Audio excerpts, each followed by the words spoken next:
제대로 살려면, 그리고 행복하게 살려면 갖춰야 할 요건들이 많이 있습니다. 뭐 건강도 있어야 되고, 지식도 있어야 되고, 경험도 있어야 되고, 그리고 지혜도 있어야 합니다. 그런데 그보다 더 중요한 것, 근본적인 것은 믿음입니다. 그 믿음 가운데서도 첫째, 내가 내 자신을 믿을 수 있어야 합니다. 내가 나를 믿지 못하는데 아무도 나를 믿어줄 수가 없습니다. 우리는 이것을 보통 자기 신념이라고 합니다. 내가 나를 믿는 것, 이걸 신념이라고 합니다. 그 다음에 중요한 것은 남이 나를 믿어주는 겁니다. 남이 나를 믿어주는 거예요. 이것을 보통 신뢰라고 합니다. 신뢰. 그런데 내가 나를 믿지 않으면 남이 나를 믿어주지 않습니다. 먼저 내가 나 자신을 믿어야 되고 남이 또 나를 믿어줘야 합니다. 그런데 이것보다도 더 중요한 것, 이것보다 더 중요한 것은, 근본적인 것은 바로 하나님에 대한 믿음입니다. 내가 아무리 나를 믿고 다른 사람이 나를 믿어줘도 사실 내가 하나님을 믿지 않는다면, 그리고 하나님을 의지하지 않는다면 하나님의 능력으로 하나님의 은혜와 진리 가운데서 바르게 살 수 없고 온전히 살 수가 없습니다. 오늘 말씀을 보게 되면 하나님께서 모세를 부르셔가지고 이스라엘 백성들을 구원하시는 도구로 쓰시는 그런 장면이 나옵니다. 출애굽기 3장에서부터 보게 되면 3장 1절에서 쭉 나오는 말씀이 미디안 광야에서 미디안 제사장 이드로의 사이가 돼가지고 처가살이를 하면서 40년 동안 목동 생활을 한 모세가 이제 80세가 돼가지고 하나님의 산 호렙에 왔습니다. 그때 가시나무 떨기 가운데서 그 불꽃이 일어나는 것을 보았습니다. 그런데 거기에서 하나님이 모세를 부르셨는데 참 모세는 이 하나님을 뵙고 굉장히 두려워했습니다. 그런데 하나님께서 하시는 말씀은 애굽에서 내 백성이 애굽 사람들에게 곤욕을 당하는 것을 내가 보았다. 그 학대도 보았다. 그리고 그로 인해서 나에게 부르짖는 이스라엘 백성들의 그 기도도 들었다. 이제 내가 너를 바로에게 보내서 너로 내 백성 이스라엘 자손을 애굽에서 인도하여 내게 할 것이다. 여기 9절 10절 출애굽기 3장 9절 10절 말씀을 보면 그렇게 나와 있습니다. 그런데 11절에 보면 모세가 그러한 하나님의 분부에 대해서 어떻게 말했나 하면은 내가 누구간데 바로에게 갈 것이며 이스라엘 자손을 애굽에서 인도하여 내겠습니까? 12절에 하나님은 말씀하십니다. 내가 정녕 너와 함께 있을 것이다. 내가 백성을 애굽에서 인도하여 낸 후에 너희가 이 산에서 하나님을 섬기게 될 것인데 이것이 내가 너를 보낸 증거다. 이렇게 말씀했습니다.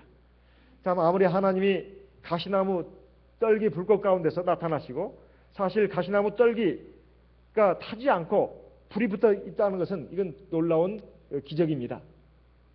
이것은 이제 이스라엘 백성들을 상징하는 것입니다.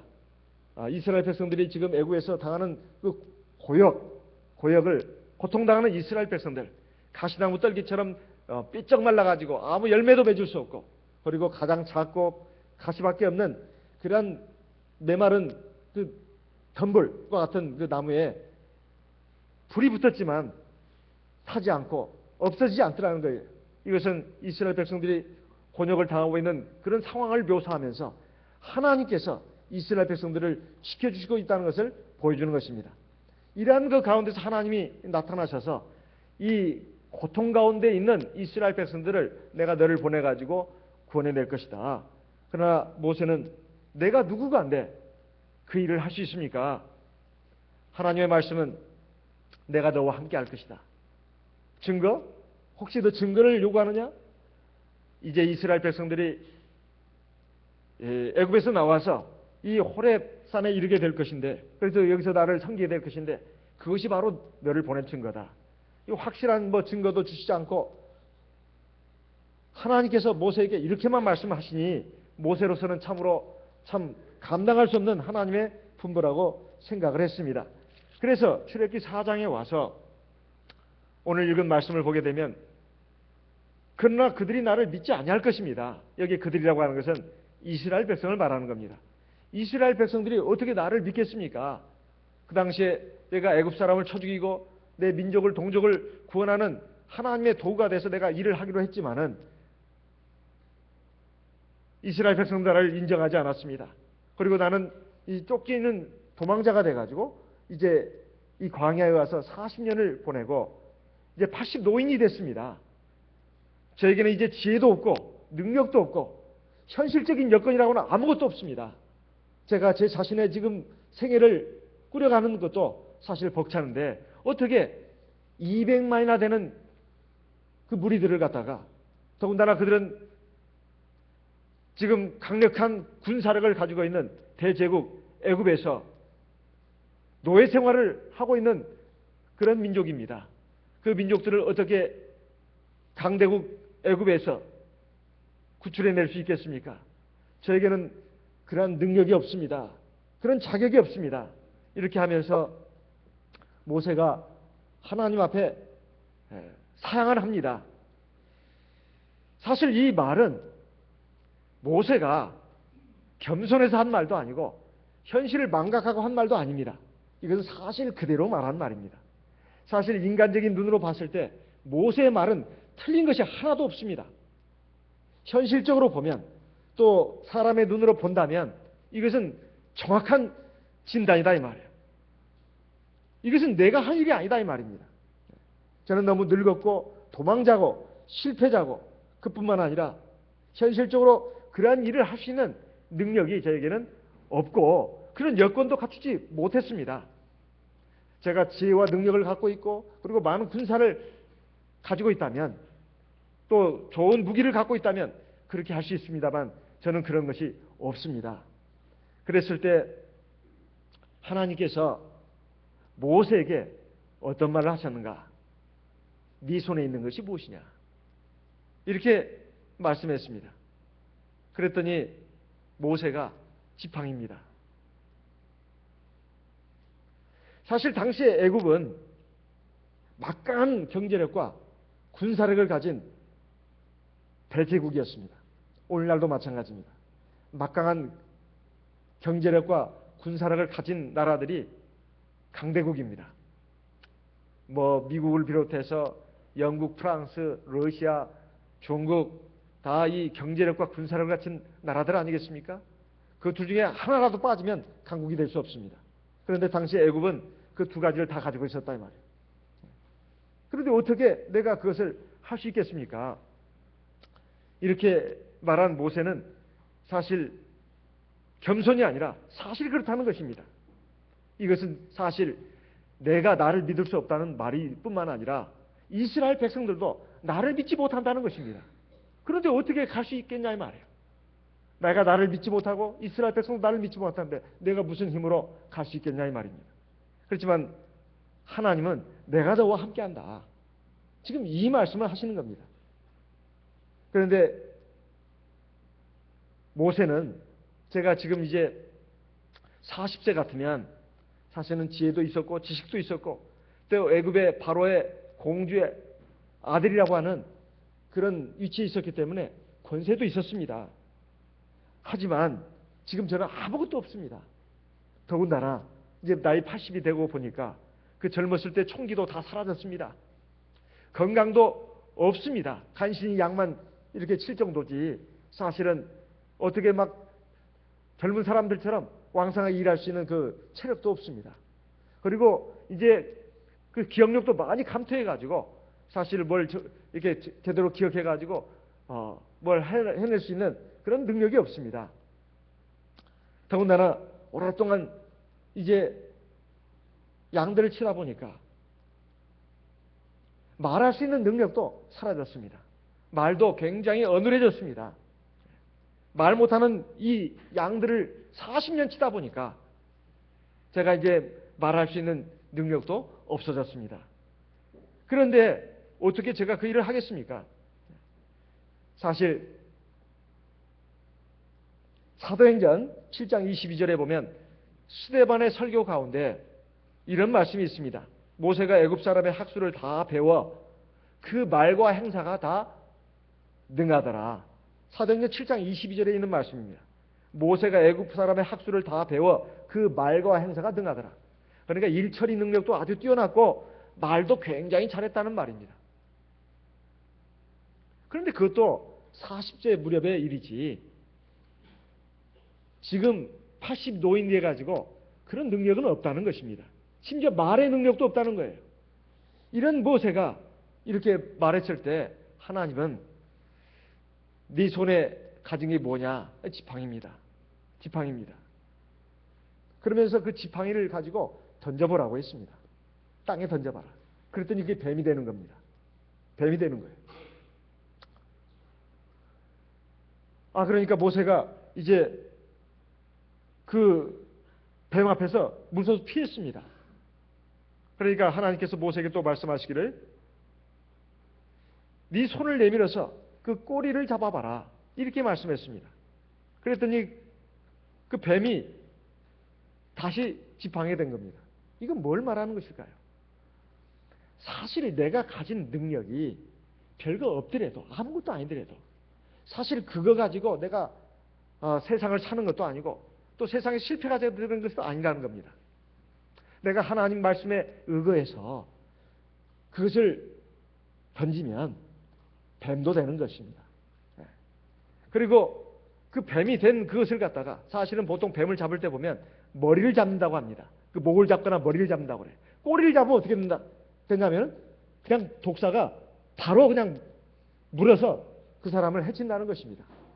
뱀을 잡는 사람들, 꼬리를 잡는 것은 이건 자기가 해를 당하는 그 어리석은 사람입니다. 사실 꼬리를 잡아서는 안 되는 겁니다. 뱀은 머리를 잡거나 머리를 치거나 목을 잡아야 되죠. 그런데 꼬리를 잡았더니 그게 다시 지팡이 된 것입니다. 먼저는 우리가 가진 것을 사실 땅에 던지면 사실은 이것은 사실 아무 쓸데기도 없고 오히려 나에게 해가 되는 그러한 육신의 삶을 살 수밖에 없다는 것도 예표하고 있습니다. 그렇지만은 하나님의 말씀에 의거해서 그 순종해서 나가면 그 뱀도 제압할 수 있다는 거예요. 그리고 내게 가지고 있는 것이 아무리 보잘것없고 형편없고 설령 나쁜 것이라 하더라도 내가 하나님을 경외하고 의지하고 하나님 말씀에 순종해서 나가게 되면 하나님 역사를 일으키는 위대한 도구로 사용된다는 것입니다. 또 쓸 수 있다는 거예요.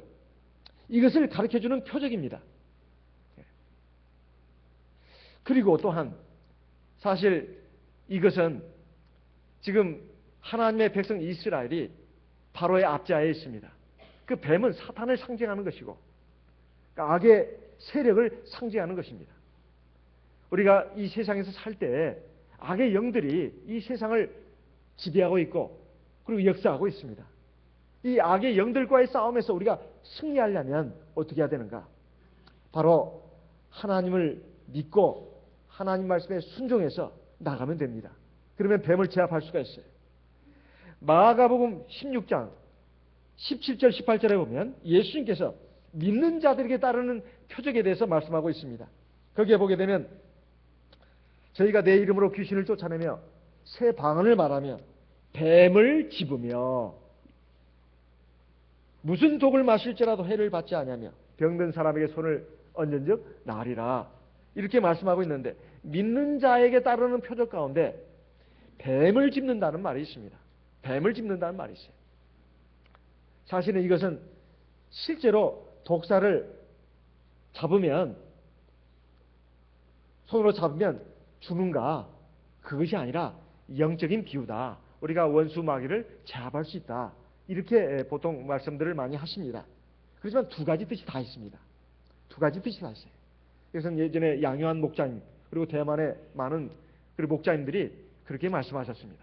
두 가지 뜻이 다 있다. 실제로 독사를 잡아도 물려도 죽지 않는다는 거예요. 적어도 하나님을 경외하고 믿는 사람이라면 죽지 않는다는 겁니다.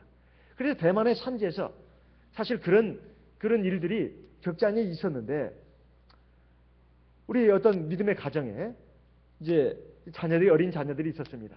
그래서 부모님이 이제 외출하면서 그 어린 자녀들에게 말을 했습니다. 너희들 밖에 나가서 놀지 말고 집에서 놀아라. 왜냐하면 밖에는 대만에서 그 유명한 그 맹독을 가진 그 독사들이 우르르 한답니다.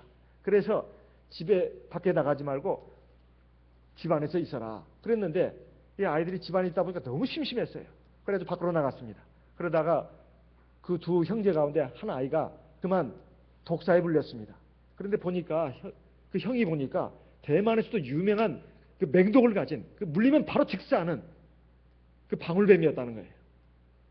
그래가지고 이 형이 놀래가지고 그냥 막 막대기를 들어가지고 막 쳤답니다. 그러니까 그 독사가 자기 어린 동생을 물고 있던 것을 놓아주더래요. 보니까 뱀에 물린 자국이 있습니다. 그래 아이는 그 동생은 막 울었습니다. 무서워서 밖에 나가서 울지 말라고 했는데 또 아프기도 하고. 그래가지고 이제 동생을 데리고 이제 형이 이제 집으로 왔는데 그 형제들이 다 무서워했습니다. 아버지 어머니 오시면 이제 큰일 났다. 밖에 나가서 놀지 말라고 했는데 나가가지고 뱀에게 물렸다는 걸 알면 이제 어떻게 할 것인가. 그래서 형이 동생에게 신신당부했습니다. 엄마 아빠 들어오시면 밖에 나가서 놀았다는 얘기 하지 마. 그리고 뱀에게 물렸다는 말 하지 마. 이렇게 말했습니다. 그랬더니 그 동생이 울먹이면서 그렇게 하겠다고 했습니다. 그런데 어느 아들 거짓말을 못 하잖아요. 부모가 집에 돌아와 보니까 얼굴이 심상치 않아요. 보니까 어린 그 아이의 그 얼굴에 눈물 자국이 있습니다. 무슨 일이 있었냐? 그러니까 뭐 얼버무리다가 없었다고. 사실대로 말해봐라. 엄마 아빠한테 거짓말하면 안 돼. 그래가지고 이제 사실대로 말했습니다. 사실 밖에 나가서 놀다가 뱀에게 물렸습니다. 어디 보니까 뱀에 물린 자국이 있는 거예요.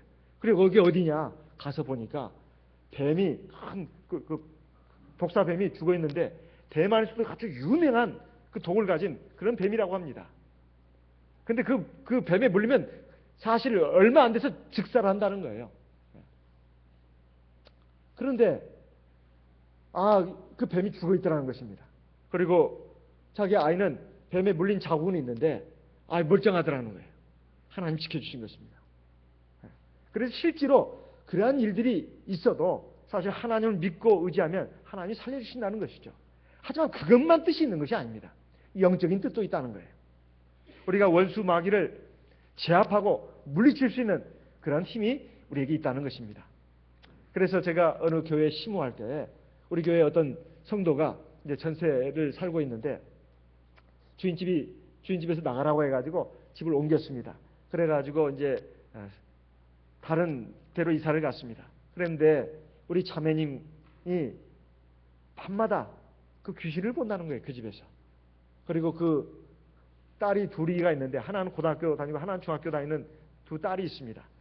그런데 그 큰 딸이 같이 본다는 거예요. 그 집안에 귀신이 있는 것을. 귀신이 어떤가 했더니 시커먼 물체인데 눈은 막 새빨갛고 도끼 눈이라는 거예요. 그래서 노려본다는 겁니다. 무서워서 밤마다 잠을 잘 수가 없다는 거예요. 그 얘기를 우리 교회 이제 집사님한테 얘기하니까 우리 집사님이 말씀하시기를 그래 이사하고 나서 목자님 모시고 예배 한번 드렸어? 그러니까 안 드렸다는 거예요. 그러면 빨리 교회 목자님 빨리 모셔가지고 그 집에서 예배 한번 드려. 그래야 그 원수마귀 물리칠 수 있어. 그러니까 이 자매님이 밤마다 자기 딸하고 밤에 잠을 못 자는데 그래 빨리 그렇게 해야 되겠다. 그래가지고 이제 연락이 왔습니다.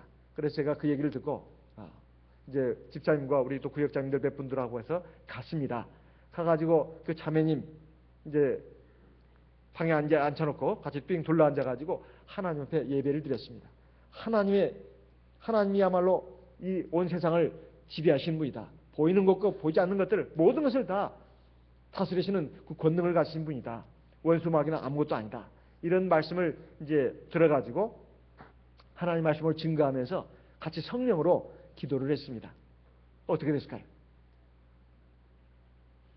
그날 밤부터 그런 일이 없어졌습니다. 그래가지고 편안한 밤을 이제 자게 됐다는 거예요. 그것도 간증을 했습니다. 자, 이것을 보게 되면 단순히 무슨 집안에 귀신이 나타나고 없고 그것이 문제가 아니라 사실은 악의 영 원수 마귀는 사실 영으로서 역사를 합니다. 우리가 이것을 제압하려면 사실은 하나님을 믿고 의지하고 나가야 된다 이 말이에요. 지금 이스라엘 백성들이 바로의 압자에 있다고 하는 것은 악의 세력에 좀 눌려 있다는 것입니다. 이 백성들을 바로 뱀으로 상징할 수 있는 이 바로의 세력에서 구원하려면 어떻게 해야 되는가? 바로 하나님을 믿고 하나님 말씀에 순종하면 된다는 거예요. 원래 뱀이라고 하는 것은 머리를 잡거나 목을 짓눌러야 합니다. 그런데 꼬리를 잡는다고 하는 것은 이건 자살행위와도 같다 이 말이에요. 그런데 모세는 하나님 말씀에 순종해가지고 꼬리를 잡았습니다. 그런데도 무사했다 이 말이에요. 오히려 그 뱀이 지팡이가 되고 말았습니다. 이것은 모세에게 앞으로 일어날 일을 미리 보여주신 것입니다. 이것이 바로 너에게 표적이다. 만약 이 표적도 믿지 않거든 어떻게 해야 되느냐? 이제 네 손을 갖다가 가슴에 넣어봐라. 내보니까 손에 문둥병이 발했습니다. 원래 이 문둥병이라고 하는 것은 하나님께서 죄를 가진 사람에게 내린 징벌로 이스라엘 백성들이 전통적으로 그렇게 생각했습니다. 하나님의 자비와 긍휼에 입각한 능력이 아니고서는 도저히 나설 수 없는 병이 이 문둥병이라는 거예요. 이것은 지금 이스라엘 백성들이 지금 그런 상태에 있다는 것입니다. 죄악에 지금 짓눌려 있다는 거예요. 월수마귀에 지금 짓눌려 있다는 겁니다. 그래가지고 이 문둥병과 같은 그런 환자로서 아무 희망도 없고 낙도 없고 기쁨도 없는 그런 고통스러운 삶을 살고 있다는 거예요. 정말 하나님의 긍휼과 자비에 입각한 하나님의 능력이 나타나지 않고서는 구원받을 수 없는 그런 문둥병자와 같은 지금 상태에 있다는 거예요. 이 백성들을 구원하려면 어떻게 해야 되는가? 바로 하나님의 말씀에 순종하고 하나님의 살아계심을 믿고 하나님의 권능을 믿고 나가야 된다는 거예요. 그래서 다시 손을 가슴에 넣어보라고 했습니다. 그래가지고 다시 꺼내보라고 했어요. 그랬더니 여상하더라 이렇게 되어 있습니다. 다시 정상으로 회복됐다는 말입니다. 이것도 이스라엘 백성들의 상태를 상징하는 것이고 그 이스라엘 백성들을 구원하시겠다는 하나님의 뜻을 지금 보여주시는 겁니다. 하나님의 역사가 어떻게 지금 고통받고 있는 이스라엘 백성들에게 나타날 것인가 하는 것을 알려주는 것입니다. 그러면서 세 번째, 만약에 이 두 이적도 믿지 않거든 어떻게 할 것인가? 9절에 이하에 9절에 나와 있습니다. 너는 하수를 조금 취하에다가 육지에 부어라. 네가 취한 하수가 육지에서 피가 될 것이다. 이스라엘 백성들이 바로의 압제에서 그리고 애굽의 그 노예 상태에서 해방되고 구원을 받으려면 애굽 왕 바로가 그리고 그 압제 세력이 하나님 앞에 굴복해야 합니다. 또 하나, 이스라엘 백성들이 하나님의 살아계심을 믿고 하나님의 구원의 손길을 붙잡고 나오는 것입니다. 이 두 가지가 같이 이루어져야 된다 이 말이에요. 만약에 이 두 가지에 어느 누구라도 순종하지 않는다면 어떤 일이 벌어질 것인가? 원래 그 나일강은 이집트의 생명의 젖줄과도 같습니다.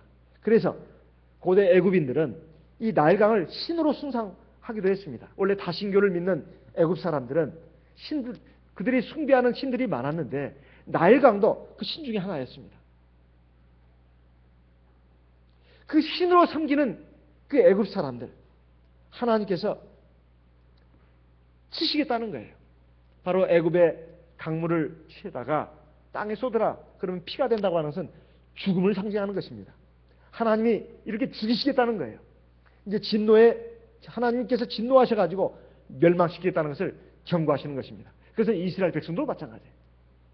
하나님의 살아계심을 믿고 의지하고 하나님 말씀에 순종해서 하나님의 약속을 따라서 나오지 않는다면 그 누가 됐든 간에 하나님이 진노하셔서 멸망시키겠다는 것입니다. 이것을 지금 증거로서 보여주는 거예요. 그런데 가장 첫 번째 것은 하나님께서 모세에게 네 손에 있는 것이 무엇이냐? 지팡이입니다. 그 지팡이라고 하는 것은 우리가 잘 알다시피 모세가 40년간 장인의 양들을 치면서 사용했던 도구입니다. 양들이 잘못된 길로 가려면 그것으로 이렇게 치면서 올바른 길로 가게 하고, 또는 맹수가 나타나면, 사나운 짐승이 나타나면 그것으로 쫓고, 양을 칠 때 쓰는 아주 참 평범한 도구에 불과합니다. 그 막대기를 가지고 대체 뭐다 쓰겠습니까? 다 말라 비틀어진 이 막대기를 가지고 대체 어디다 쓰겠냐 이 말이에요. 양들 치는 데나 쓸 수 있는 것이지 그걸 가지고 뭘 쓰겠냐 이 말이에요. 그리고 노인네가 어디를 이제 다리에 힘이 없으니까, 팔다리에 힘이 없으니까 자기 몸을 겨우 지탱하면서 갈 때 쓰는 도구 정도가 되지 않겠습니까? 그 마른 지팡이로 어디다 쓰겠냐 이 말이에요.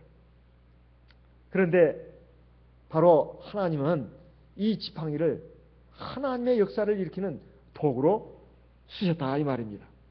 여기 출애굽기 4장 17절에 보게 되면 너는 이 지팡이를 손에 들고 이것으로 이적을 행할지니라. 이 지팡이를 손에 들고 이것으로 이적을 행하라. 이렇게 말했습니다.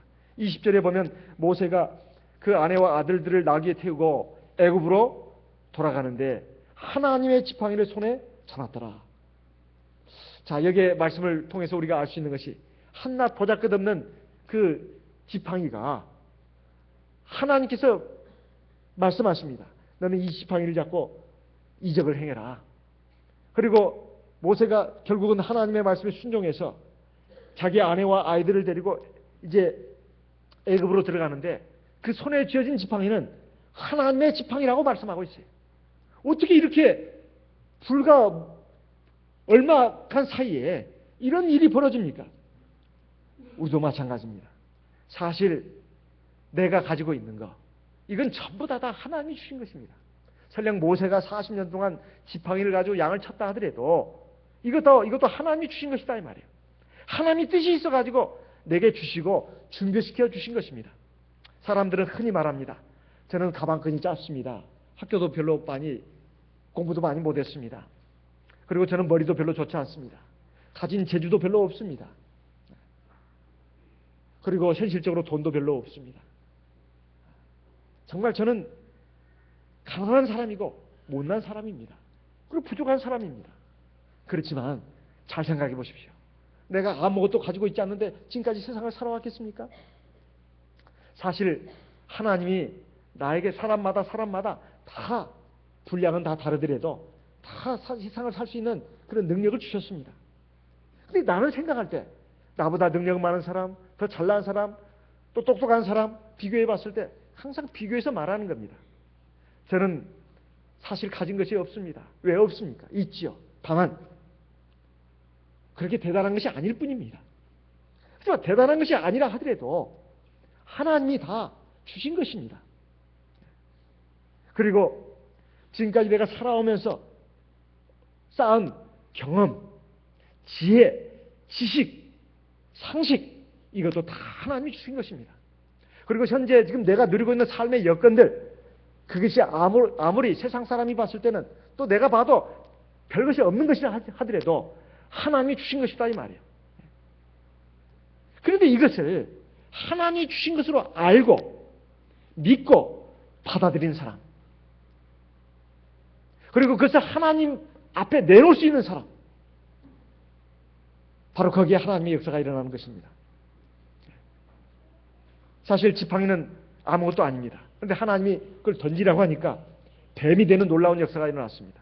그걸 또 잡으니까 그게 지팡이가 다시 됐습니다. 대체 이 지팡이가 뭐라고 이렇게 놀라운 역사를 일으키냐 이 말이에요. 내가 가진 지혜나 지식, 능력, 내가 가지고 있는 현실적인 여건이 어떤 것이냐, 이것이 중요한 것이 아니라 내가 가진 것이 많든 적든, 그리고 대단하든 대단하지 않든 하나님 말씀에 순종해서 내가 그것을 내놓을 때 그게 하나님의 역사가 일어납니다. 지난 영언의 때 오병이어의 기적을 통해서도 우리가 배웠습니다마는 누가복음 5장에 보게 되면 베드로가 먼저 주님을 갖다가 자기 빈 배에다가 모셔서 하나님 말씀을 듣지 않습니까? 그러면서 예수님께서 말씀을 다 마치고 나서 베드로에게 명하시죠. 깊은 데에 가서 그물을 내려 고기를 잡아라. 그랬더니 베드로가 한 말이, 선생님이여 내가 밤이 맞도록 밤이 새도록 그물을 던졌지만 한 마리도 잡은 것이 없습니다. 그러나 이제 내가 말씀에 의지해서 그물을 내리리다. 그래도 그물을 던졌더니 엄청난 고기가 잡혀가지고 2배에 가득 잠기게끔 그렇게 많은 고기를 잡았습니다. 자기가 가진 그 경험, 지식, 그리고 자기가 가진 배, 그물, 사실 이거 가지고 자기가 평생을 갈릴리 바다에서 고기를 잡았지만은 자기 지혜와 능력으로는 할 수 없는 일을 지금 주님의 말씀에 순종해 가지고 나가니까 그렇게 잡았다 이 말이에요. 주님을 믿는 것, 그리고 주님의 말씀에 순종하는 것, 거기에 하나님의 역사가 일어나는 것입니다. 우리가 하나님을 경외하는 믿음으로 하나님 말씀에 순종해서 시키신 대로 정확하게 나갈 때 거기에 하나님의 역사가 일어나는 것입니다. 그래서 바로 이 첫 번째 기적은 이것을 우리에게 보여주는 것입니다. 그런데 우리는 보통 우리가 현실적으로 자기 자신을 바라본다거나 자기 인생 경험으로 하나님의 능력을 판단하는 경우가 많습니다. 하나님의 능력은 내가 경험해보지 못했고 그리고 아직 나에게 현실화되지 않았으니까 사실 우리가 하나님에 대해서 믿음 갖기가 쉽지 않습니다. 그런 사람은 결국 자기가 가진 믿음 밖에는 능력을 받지 못합니다. 우리가 주님께서 이 세상에 살아계시면서 하나님의 능력을 행하실 때 그때마다 하신 중요한 말씀 가운데 그 중요한 말씀이 있습니다. 그 말씀이 어떤 말씀이냐? 너희 믿음대로 되라. 너희 믿음대로 되라. 마태복음 10장 29절에 보면 두 소경이 주님 앞에 나와가지고 다윗의 자손이 나를 불쌍히 여겨주시옵소서. 내가 너에게 능히 일을 할 너희 눈을 뜨지 그걸 믿느냐? 믿습니다. 주여 믿습니다. 너희 믿음대로 되라. 그것을 믿으니까 눈이 떠졌습니다. 우리가 하나님의 말씀을 아무리 들어도 배워도 그걸 믿지 않으면 그 역사가 일어나지 않습니다. 안식일을 지키는 거 하며 또 우리가 예배 드리는 자세, 또 기도할 때 기도회가 뭔 소용이 있느냐 이런 사람, 또 하나님 앞에 헌금 드리면서도 아까워하면서 그냥 형식적으로 드리는 사람, 또 봉사를 하면서도 하나님만 바라보고 하나님이 다 보신다, 하나님을 기쁘시게 하는 마음, 하나님 은혜에 보답하는 마음으로 그 믿음으로 해야 되는데 그렇게 하지 않을 때 그것도 하나님이 다 보시고 그 믿음대로 하나님이 역사하시는 겁니다. 어제 밤에도 잠깐 제가 간증을 드렸습니다만 사실은 저는 그런 간증을 들을 때마다 제가 상당히 저도 놀랍니다. 사실 안식일을 우리가 믿음으로 잘 지키는 것은 우리가 율법에 따르고 계명을 지키고 꼭 그것을 위해서가 아니라 내가 하나님 앞에 복받기 위해서도 복받기 위해서 그렇게 하는 것입니다. 그런데 우리가 그런 것을 믿지 못하고 우리가 내 인간적인 생각으로 나갈 때 하나님도 거기에 맞게 그냥 그 기본적인 은혜만 주시는 것입니다. 사람들은 사람을 볼 때 능력을 보고 그 일꾼을 뽑는 경우가 많습니다. 하지만 하나님은 누가 전심으로 자기를 믿고 순종하는가 그걸 보시고 하나님의 일꾼으로 쓰시는 것입니다. 그래서 바울사도도 말하기를 내가 내게 능력 주신 자 안에서 내가 모든 것을 할 수 있다 이렇게 말씀했는데 사실 이것은 하나님을 믿고 하나님 말씀에 순종해서 나가는 사람, 그런 사람은 하나님이 함께 하시고 자기를 붙들어 주시고 인도하신다는 것을 자기가 체험할 수 있습니다. 여기에 주님께서 하나님께서 모세에게 지팡이를 주시면서 그리고 또 내가 너와 함께 하시겠다. 너희는 믿고 가라. 이렇게 했을 때 모세는 제가 도저히 그렇게 할 수 없습니다. 저는 말을 못합니다. 그러니까 다른 사람을 보내십시오. 하나님께서 드디어 그에게 진노하시면서 하신 말씀이 누가 사람의 입을 쥐었느냐, 누가 벙어리나 규머거리나 눈발그냐나 소경이 되게 하였느냐. 11절에 있는 말씀입니다. 나 여호와가 아니냐. 12절 이제 가라. 내가 내 입과 함께 있어서 할 말을 가르치리라. 그런데도 모세는 주여 보낼 만한 사람을 보내십시오. 그때 하나님께서 하신 말씀이 네 형 아론이 있지 않느냐. 그가 말 잘하는 것을 내가 알겠다. 내가 할 말을 먼저 너에게 줄 것이고 너는 네 형한테 말하면 된다. 이렇게 말하면서 내가 너로 하여금 네 형에게 하나님과 같이 되게 할 것이다. 너는 이 지팡이를 손에 잡고 이것으로 이적을 행해라. 그러면서 내가 너와 함께 하겠다고 지금 말씀하고 있습니다. 이 하나님의 말씀을 들은 모세가 참 그 자신이 없었지만 하나님께서 그렇게 명하시고 또 그런 이적을 보여주시고 내가 너와 함께 한다는 것을 그렇게 강력하게 말씀하셨을 때 모세는 거기에 순종을 했습니다. 오늘 우리는 어떻습니까? 정말 하나님이 나와 함께 하셔서 이 세상 끝날까지 나와 동행하신다는 것을 믿을 수 있냐 이 말이에요. 그 증거는 뭡니까? 첫째, 하나님께서 우리에게 성령을 주셨다는 것입니다. 그 성령을 주신 것이 바로 하나님이 나와 함께 한다는 증거입니다. 요한복음 14장에 보게 되면 16절에 보혜사 성령을 너에게 줄 것인데 바로 그 보혜사 성령을 받는 그날 너희가 내 안에 내가 너희 안에 있는 것을 너희가 알게 될 것이다. 이렇게 말씀하고 있습니다. 요한복음 14장 16절 말씀을 보겠습니다.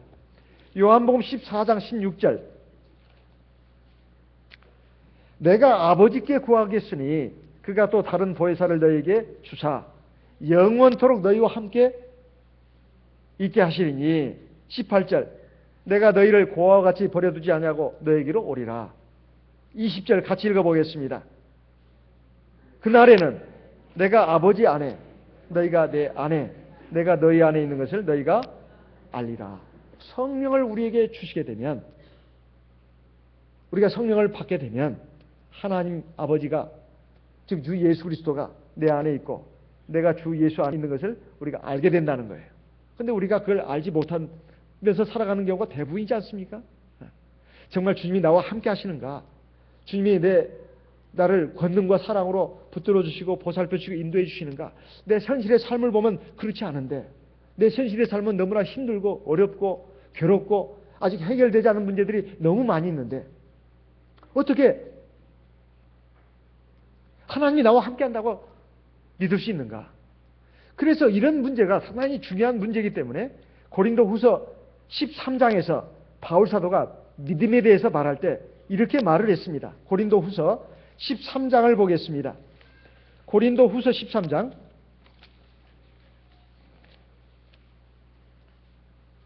5절 같이 읽어보겠습니다. 고린도후서 13장 5절 같이 읽어보겠습니다. 너희가 믿음에 있는가 너희 자신을 시험하고 너희 자신을 확증하라. 예수 그리스도께서 너희 안에 계신 줄을 너희가 스스로 알지 못하느냐. 그렇지 않으면 너희가 버리운 자니라. 그런데 우리가 예수님이 내 안에 있는 것을 우리가 알지 못한다면 우리가 버리운 자라 이 말이에요. 그런데 6절에 보면 우리가 버리운 자 되지 아니한 것을 너희가 알기를 내가 바라고 주 예수께서 내 안에 있는가 이것을 내가 알지 못하는 거 아는 거 알지 못하는 거 이것이 바로 내가 믿음에 서 있는가 내가 믿음이 있는 사람인가 이것을 시험하는 가장 첫 번째 단계입니다. 성령을 아무리 받았다 하더라도 그래서 방언 기도를 한다 하더라도 하나님의 지금 내 안에 있다고 하는 거 내가 하나님 안에 있다고 하는 것을 알지 못하거나 믿지 않는다면 내가 믿음이 없는 겁니다. 이 부분이 참 중요하기 때문에 요한 사도는 다시 한번 또 우리에게 강조하고 있습니다. 요한 1서 3장 12절 말씀을 보겠습니다. 요한 1서 3장 12절 같이 읽어보겠습니다. 요한 1서 4장 13절을 읽겠습니다. 요한 1서 4장 13절 같이 읽어보겠습니다. 그의 성령을 우리에게 주심으로 우리가 그 안에 거하고 그가 우리 안에 거하시는 줄을 우리가 아느니라. 자 그러면 우리가 성령을 받았으니까 하나님의 성령이 나와 함께 하는구나. 그거 이제 알겠다. 이제 알겠습니다. 그리고 믿겠습니다. 이거 굉장히 중요합니다. 그런데 중요한 것은 아무리 하나님의 성령이 나와 함께 하고 그것을 내가 안다 하더라도 하나님이 나와 함께 동행하고 나를 보살펴주시고 권능으로 역사하시는 것, 이것을 체험하는 삶을 살아야 되지 않겠습니까? 그런데 우리가 성령이 내 안에 있는데도 불구하고 내가 그걸 어느 정도 인정하는데도 불구하고 왜 하나님의 성령이 나와 함께하고 나와 함께 나를 보살펴 주시고 권능으로 역사하시는 것을 왜 그것을 느끼지 못하면서 사냐 이 말이에요. 그 중요한 것이 또 하나 있습니다. 그게 뭐냐? 바로 하나님의 말씀을 지켜 행하는 것입니다. 마태복음 28장 20절에 보게 되면 예수님께서 이제 승천하시기 전에 자기 제자들을 불러가지고 당부하신 말씀이 있습니다. 하늘과 땅의 모든 권세를 내게 주셨으니 너희는 가서 모든 족속으로 제자를 삼아 아버지와 아들과 성령의 이름으로 세례를 주고 내가 너에게 분부한 모든 것을 가르쳐 지켜 행하게 하라. 볼지어다 내가 세상 끝날까지 너희와 항상 함께 있으리라. 거기에 중요한 말씀 마태복음 28장 20절에 내가 너에게 분부한 모든 것을 가르쳐 지켜 행하게 하라. 우리가 하나님을 믿는다면서도 그냥 믿기만 하고 믿으면 다 되는 줄 알고 나가면 안 된다 이 말입니다. 우리가 성경을 통해서 우리가 하나님 앞에 구원받는 데 있어서 중요한 두 단어를 들어라 할 때 뭘 들어야 되겠습니까? 하나는 믿음입니다. 또 하나는 순종입니다. 믿음만 가지고 구원받는 게 아니다 이 말이에요. 믿음과 순종, 이것을 통해서 구원받는다고 하는 것은 창세기 1장부터 계시록 끝장까지 공통된 주제입니다. 물론 거기에 하나님의 은혜, 사랑, 긍휼, 자비가 있습니다. 그 안에서 우리가 믿음으로 순종해야 구원을 받는 것입니다. 이것은 우리가 하나님 나라에 들어가는 구원의 완성뿐만 아니라 우리가 이 세상에서 이 삶을 성공적으로 사는 데 있어서도 꼭 필요한 두 가지 조건입니다. 하나는 믿음, 또 하나는 순종입니다. 순종이라고 하는 것은 주님의 말씀, 하나님의 말씀을 행하는 것입니다. 지켜 행하는 거예요. 모세가 아무리 하나님을 믿었다 하더라도 순종하지 않으면 역사 일어나지 않는 겁니다. 지팡이가 아니라 무슨 다른 것을 가지고 있다 하더라도 하나님 말씀에 순종했기 때문에 그런 역사가 일어나는 것입니다. 그래서 빌립보 4장 9절에도 바울 사도가 이렇게 말한 것입니다. 빌립보 4장 9절 말씀을 보겠습니다. 빌립보서 4장 9절 같이 읽어보겠습니다. 빌립보서 4장 9절 말씀을 같이 읽겠습니다. 너희는 내게 배우고 받고 듣고 본 바를 행하라. 그리하면 평강의 하나님이 너희와 함께 계시리라. 나는 하나님을 믿기는 믿는데 내 멋대로 살아요. 하나님 말씀이 뭐라고 하든 그 상관없이 삽니다. 그리고 봐서 기분 좋으면 듣고 지키고 기분 나쁘고 내 마음에 맞지 않으면 저건 현실에 맞지 않는다고 나하고는 맞지 않는다고 지키지 않습니다. 그러면서 하나님은 나와 함께 하시고 나와 역사하시고 내 삶의 능력으로 권능으로 사랑으로 역사하시기를 기대한다면 이건 어불성설입니다. 그렇다 해서 우리가 하나님의 말씀을 100%다 지킬 수 있는 건 아닙니다. 또 그럴 수도 없습니다. 하지만 하나님이 우리에게 원하시는 것은 믿음과 순종입니다. 그 순종이라고 하는 것은 우리가 마음으로 정말 온 마음으로 하나님을 사랑한다면 우리가 지키려고 애를 쓰는 것입니다. 그렇게 해서 못 지키는 부분은 우리가 또 하나님 앞에 회개하면 하나님이 그 속죄 제사를 받으시고 용서하시는 것입니다. 그러면 그 못 지켜서 하나님 앞에 죄가 된 이런 부분들은 하나님의 긍휼과 자비와 용서로 그게 의로 바뀌는 거예요. 하나님이 우리의 회개 기도를 들으시고 용서하시면 그것을 우리를 다시 의를 회복시켜 주는 것입니다. 우리가 믿음과 순종으로 나갈 때 하나님이 나와 함께 하시는 겁니다. 우리에게 성령을 주셔서 하나님의 백성으로 삼으시고 하나님의 자녀를 인치시고 또 성령이 내 안에 있고 내가 성령 안에 있는 것은 맞습니다. 그런데 여기에 말씀을 보게 되면 너희는 내게 배우고 받고 듣고 본 바를 행하라. 그리하면 평강의 하나님이 너희와 함께 하시리라. 하나님이 함께 하지 않아서 이런 말씀을 하시는 게 아닙니다. 하나님이 실제로 살아서 너희와 역사하신다. 이런 말씀입니다. 여호수아 1장에 보게 되면 모세의 후계자로 지명받고 이제 이스라엘 백성들을 가나안 땅으로 인도하는 여호수아에게 하나님께서 또 말씀하시지 않습니까? 그 말씀이 뭡니까? 거기도 똑같은 말씀이 나와 있습니다. 여호수아 1장 7절 9절 말씀을 보겠습니다. 여호수아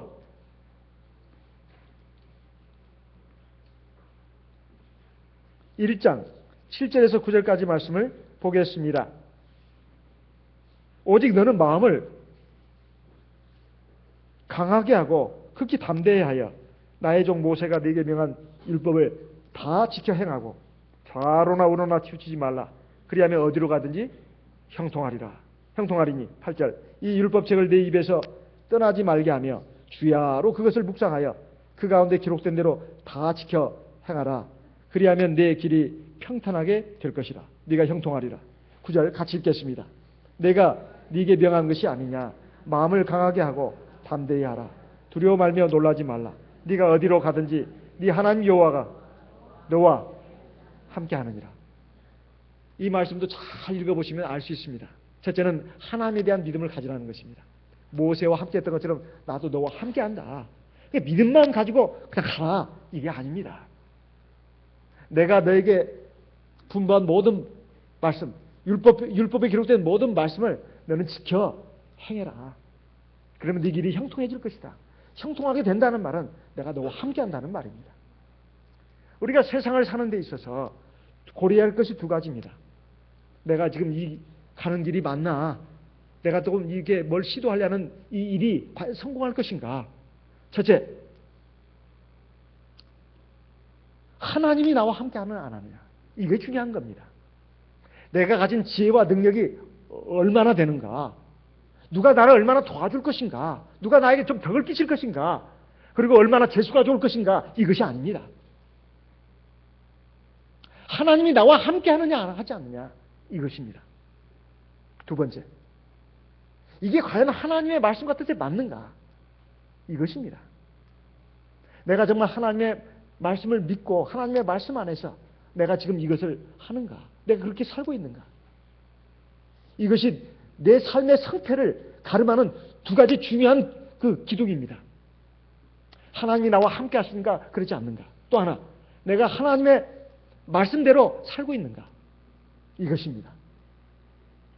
하나님이 나와 함께 하는가 안 하는가는 사실 내 믿음의 문제입니다. 내 믿음의 문제예요. 그리고 이것이 과연 하나님의 말씀과 뜻인가? 이것은 순종의 문제입니다. 이 두 가지가 있다면 사실 아무것도 두려워할 것이 없어요. 사실 내가 하나님의 말씀을 100% 할 수 있는 것도 아닙니다. 우리는 늘 배우고 듣고 깨우쳐 갑니다. 우리는 완성을 향해서 나가는 미완성의 존재일 뿐이에요. 하나님도 그걸 다 아십니다. 하지만 우리의 믿음을 보신다 이 말이에요. 우리가 정말 하나님을 향해서 완전하신 하나님을 향해서 나아가고 있는가? 그러다면 하나님은 우리를 기뻐 보시는 겁니다. 다니엘이나 다윗이나 노아나 욥이나 하나님에서 완전 무결한 사람이었던 건 아닙니다. 완전 무결하신 하나님을 향해서 나아가는 사람들이었죠. 우리도 그런 사람이 되어야 합니다. 이런 핑계 저런 핑계 이런 구실 저런 구실을 대면서 하나님의 능력을 제한하고 하나님의 말씀을 이리 깎고 저리 깎고 애누리하고 이렇게 해서 우리가 하나님 앞에 구원을 받기를 바라고 하나님의 역사가 내 삶에 온전히 나타나기를 바란다면 이것은 어불성설입니다. 우리가 부족하지만 우리가 나약하지만 우리가 모자란 것이 많지만 그를 인정하고 전능하신 하나님의 살아계심을 믿고 의지하고 하나님을 경외하는 마음으로 하나님의 말씀, 하나님의 약속의 말씀을 따라서 우리가 나간다면 하나님께서 역사하십니다. 우리가 그것을 믿고 나갈 때 하나님은 함께 하십니다. 그런데 우리는 보통 어떻습니까? 자꾸 지난날을 생각합니다. 지난날을 생각해요. 아, 내가 지난날 그때는 참 그래도 힘이 있었는데 지혜도 있었는데 그리고 지금은 현실적으로 아무 힘이 없다는 거예요. 그래서 하나님이 나에게 뭔가 주셔야 내가 갈 수 있지. 사실 그것도 없는데 어떻게 내가 뭘 할 수 있겠냐고 이렇게 말합니다. 근데 하나님은 이 모세뿐만이 아닙니다. 사실 기드온이 13만 5천 명이나 되는 미디안 그 군대들을 갖다가 물리친 것도 단 300명을 가지고 물리쳤습니다. 그것도 항아리에 있는 그 횃불 가지고 사실은 물리친 거 아니겠습니까? 그건 겉으로 드러난 것은 그것입니다. 하지만 사실은 믿음과 순종입니다. 삼손이 블레셋 족속들을 그냥 깡그리 물리쳤는데 나귀 턱뼈를 가지고 물리친 거 아니겠습니까? 그 괴력이 어디서 나왔냐 이 말이에요. 나귀 턱뼈겠습니까? 그렇지 않지요. 하나님을 믿고 의지하고 순종했기 때문에 하나님 그에게 능력을 주신 것입니다. 다윗이 어떻게 골리앗을 물리쳤겠습니까? 물맷돌 5개 그걸 던져가지고 그 골리앗 장군을 무너뜨린 거 아니겠습니까? 그 물맷돌은 하나의 그 도구에 불과한 것입니다. 사실은 하나님을 믿고 하나님 능력을 믿고 믿음으로 나갔기 때문에 그 작은 물맷돌 하나가 거인 골리앗을 무너뜨린 거 아니겠습니까? 여리고성 무너진 것도 마찬가지입니다. 사실은 그 양양나팔이었죠. 길게 보니까 그냥 와르르 무너졌습니다. 사실 그것이겠습니까? 이스라엘 백성들이 언약궤를 맨 제사장들을 앞세우고 매일매일 한 바퀴씩 여리고성을 돌지 않았습니까? 그리고 7째 날에는 7번을 돌았습니다. 그리고 마지막으로 양강나팔을 길게 불었을 때 여리고성이 무너졌는데 전부 다 일제히 함성을 질렀습니다. 그 양강나팔이 무너뜨린 것이겠습니까? 하나님을 믿고 하나님 말씀에 순종했기 때문에 그런 놀라운 역사가 일어난 것이죠. 오늘 저와 여러분도 마찬가지입니다. 어떤 사람은 나에게 돈을 주시면, 나에게 지혜와 능력을 주시면, 그런 여건을 주시면 내가 뭔 좀 해볼 텐데, 그리고 내가 뭔가 정말 사람답게 살아볼 수 있을 텐데, 하나님께 영광 돌리고 많은 사람에게 덕을 끼치면서 살 수 있을 텐데, 이런 말을 합니다. 그렇지만 하나님은 말씀하십니다. 네 가진 거 그걸로 충분하다. 충분하다. 내가 너와 함께하는 걸 믿고 내 말에 순종해서 나가라. 이것입니다. 우리가 자녀를 키워보면 하나님의 마음이 이해될 때가 참 많습니다.